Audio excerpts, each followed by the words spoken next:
اس video کو دیکھنے سے پہلے ہمارے چینل ندائے اسلام کو سبسکرائب کرنا اور بیل آئیکن پر کلک کرنا نہ بھولیں تاکہ نئی آنے والی ویڈیو آپ کو بآسانی ملتی رہے۔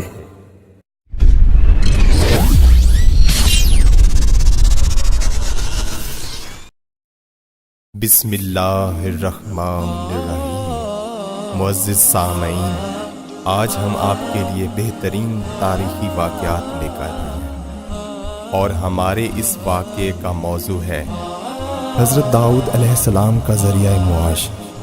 اور اس طرح کی اسلامی ویڈیوز کو دیکھنے کے لیے ہمارے چینل ندائے اسلام کو لائک اور سبسکرائب کرنا مت بھولیے۔ حضرت داؤد علیہ السلام نے باوجود یہ کہ ایک عظیم سلطنت کے بادشاہ تھے، مگر ساری عمر وہ اپنے ہاتھ کی دستکاری کی کمائی سے اپنے خوردنوش کا سامان کرتے رہے۔